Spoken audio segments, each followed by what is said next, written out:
These days, being a photographer is just as much about being a good editor as it is about getting out there to take the photos in the first place. This wasn't always the case.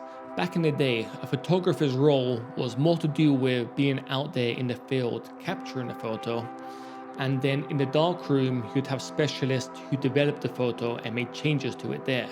So in today's episode, I'm going to edit a couple of photos and just show you my process, especially when it comes to getting more of that analog 35mm look. Alright, so let's head over to Adobe Lightroom. For today's episode, I will be editing everything using my iPad. But the first photo I'm going to edit today, this was taken in Tokyo in, I believe, 2024, and obviously taken at nighttime. So the first thing I like to do is go into the color section and change the white balance. Now what I'm doing here is actually mainly just correcting the image rather than making any really creative changes here. As you can see, this shot here was taken at nighttime, so there are different light temperatures in the frame. In the foreground, we have a warm street light, whereas in the background, the light's coming from the shop front, and it's a lot cooler. So with photos like this, a lot of the editing is to do with getting the light and colors under control. So for this one here, I'm just gonna make it a bit cooler and try maybe and bring some magentas into it too. After that, I go to the light tab. So here I make some minor adjustments to the photo.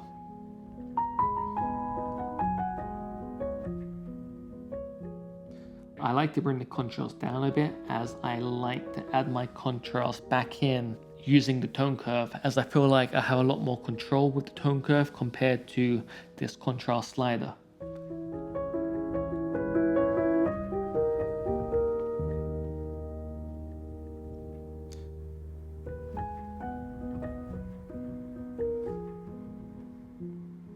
So next up, I'm going into the tone curve. Now, the tone curve is probably the most powerful editing tool you have. It allows you to be a lot more precise when it comes to controlling the contrast across the whole photo compared to the sliders in the basic adjustments. Now, what you can do is, if you're looking to get that film look, you can add a quick S-curve, and this will instantly add some contrast and boost the highlights to your photo. Now, as you can see, depending on where I put the point in the tone curve, and if I move it up and down, it changes where it adds the contrast. So if I move the point in the middle, for instance, you can see it has a different effect to if I move it on the bottom half. Now, the easy way to remember this is the bottom left segment here is your shadows, and the top right segment here is your highlights. So if I move in the slider in the top right, you can see that it directly affects the highlights. And then if I move the point in the bottom left segment, it affects the shadows.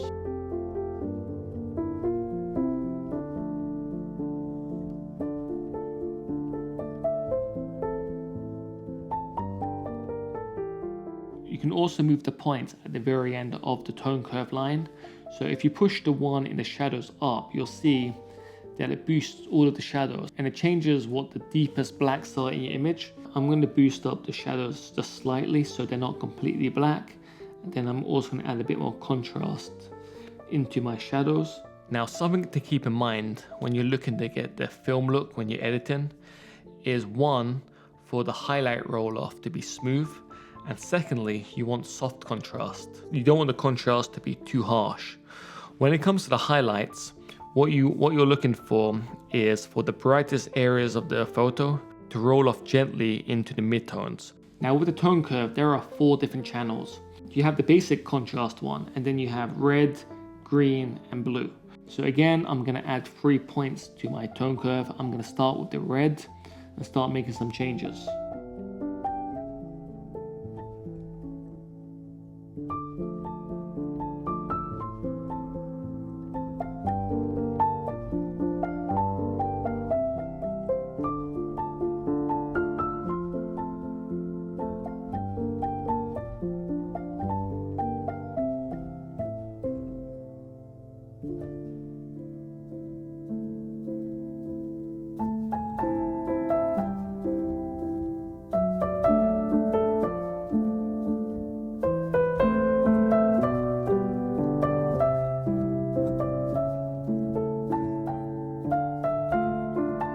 When it comes to the tone curve, I'd say just have a bit of patience with it.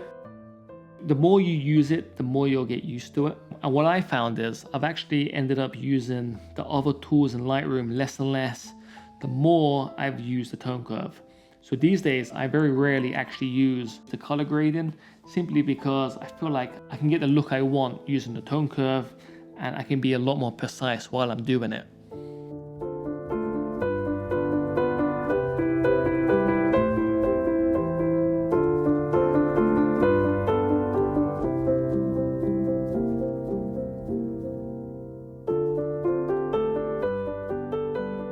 So as with all of the tone curve channels, I always start by adding 3 points and start making changes from there.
After playing around with the tone curve, I head down to the color mix, the HSL sliders, and start making some changes here too.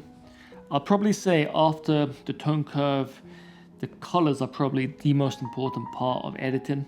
Having a good grasp of colors and how they work and which colors work well together really helps when it comes to editing.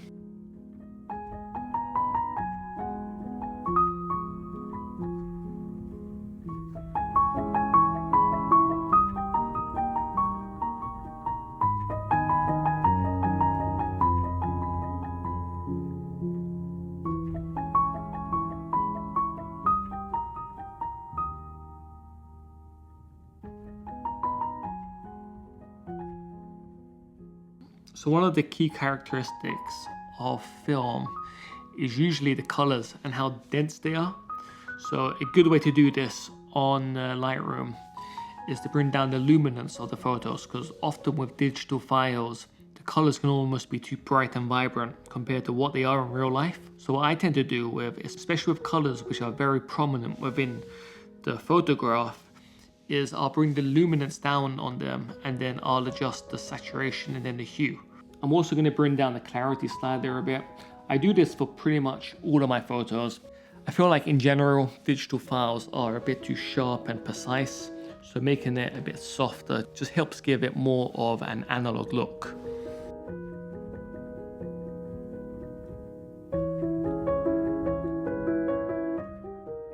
Finally, I'm gonna add some grain to this photo. In my case, I like to use grain to add more texture to my photo and just make it feel a bit more lifelike. As I said earlier, when it comes to digital files, they do tend sometimes to look too clinical and precise, and that can actually end up looking a bit unnatural.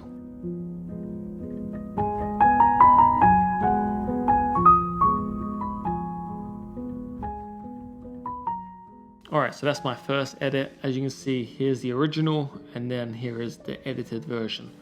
Let's move on to the next shot. Briefly, I just want to mention I have a new preset pack out. This one is called Retro Film, and the presets in this pack are inspired by my experiences shooting on film. There are 6 distinct presets within the pack, and each of them should give a very different look to the photo you're editing. Now, you do not need preset packs and you do not need presets, but I find that they save me time. I usually start my edits with a preset and then make minor adjustments. For those of you interested, I have the link down below in the description. Briefly, if you are finding this episode helpful, you can really help this channel by hitting the thumbs up button. And if you haven't already, do remember to subscribe.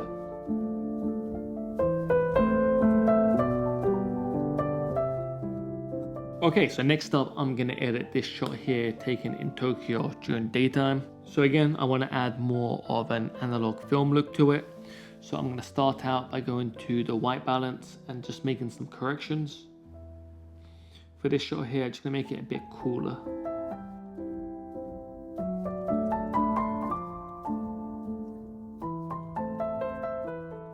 Next up, over to the light tab. I'm gonna reduce the contrast because I'm gonna add it back in on the tone curve. Retrieve some of the details and the highlights. Boost up the shadow slightly, and then bring down the blacks just to add a bit of contrast. And next we're going back into the tone curve. Again, adding the 3 points. Gonna boost up the highlights a bit and give it a nice film-like roll off. And then bring down the shadows to bring in some contrast.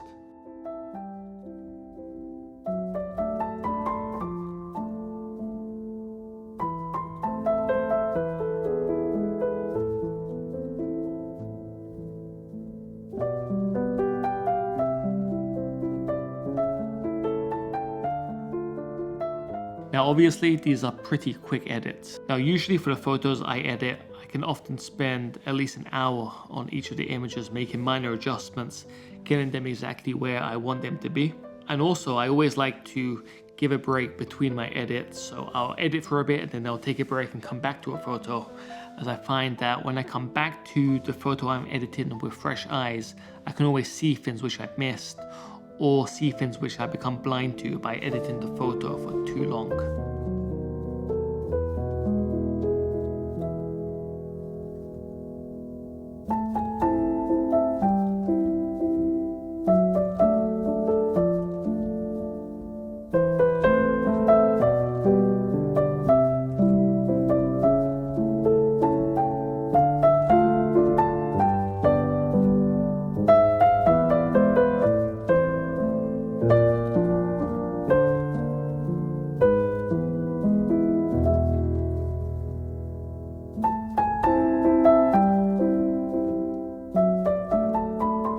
So that's another edit quickly done.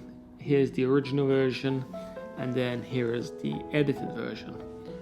So this is the next photo I want to edit. It's a bit different from the previous two in that there is no human subject. This is more focused on a shadow being cast by the sun onto the table where it writes future. So again, I'm going to start by changing the white balance and doing some corrections here. For this photo, I'm just going to make it a bit warmer and bring some purple tones, and then head up to the light tab and make some further basic adjustments.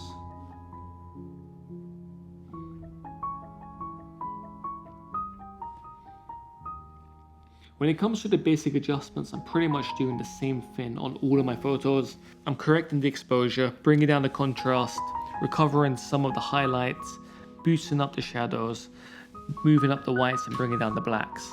So I treat these basic adjustments as correcting the image and getting it to a place where I can add more precise changes using the tone curve.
Okay, so after this quick edit, I like where this photo is.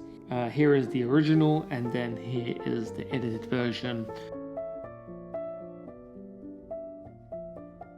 Okay, so I hope you found this episode helpful and it helps you with your future edits. For those of you interested, as I mentioned earlier, I do have a new preset pack available on my website. I have the link to that down below in the description. If you have any questions about photo editing, please drop them in the comments below and I will try my best to get back to you. Thank you for watching, and I will catch you in the next one.